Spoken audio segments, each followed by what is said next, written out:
Now, Storm Tracker 9 weather with meteorologist Cameron Landfield.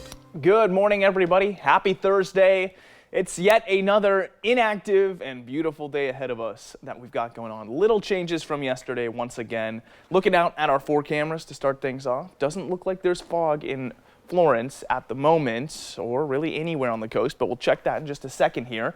We are lower in temperatures than yesterday morning, but we'll have a higher temperature afternoon. High pressure is starting to rise again for today. We are out of the little disturbance from yesterday, so there is another warming trend starting today. So moving over to the visibility, I do want to check up on that one more time here, and it is basically clear along the coast, which is what we would expect for today with the way things are changing. I'll explain that in a moment here, but Cresswell again is seeing that weird little local issue they see every morning. Cresswell is sort of strange. There's a lot of not really running water near Cresswell, plus it's in what is sort of like a bowl, so they have their own weird situation going on that brings a lot of fog almost every morning. Now, today, temperatures, they are going to be warmer, and this is for a multitude of reasons. The first one I'll go ahead and talk about right now, and that's going to be the effect of a thermal trough. I've mentioned these before, but they're sort of unusual. What's happening for today is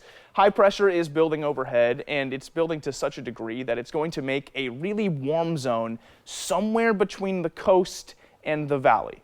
And that warm zone is actually going to develop a little bit of low pressure right at the surface. And that low pressure right at the surface is going to act like a vacuum. It's going to suck things in. And most importantly, what that sucks in is air from over the Cascades. It turns the east winds back on. And those east winds, they are the extra little bump we need to get our heat into those 70s for today. And it's actually going to warm up even more for tomorrow too.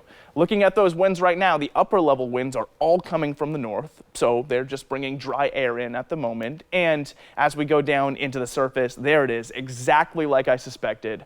The east winds are on, and those are going to be heating things up for today. That's really the only big difference. Everything else for today is just going to look a lot like yesterday. Roll on the stormcast here, and look at this. Nothing at all on the stormcast all the way through into about 8 o'clock. Today's going to be beautiful and sunny. So is tomorrow. 7-day forecast will show you temps start to drop back closer to average as we hit Saturday, but 2 more beautiful days before then. Looking into the Umpqua Basin, actually the next 7 days are beautiful, just not as warm once we hit Saturday. 75 for today. 80 on Friday. Cascade passes are in the mid-50s today, warming to 60 tomorrow. A little bit of clouds Saturday morning, bringing us back into the 40s. And the Willamette Valley, 70 degrees for today, 75 today. Should be close to 60 by Easter.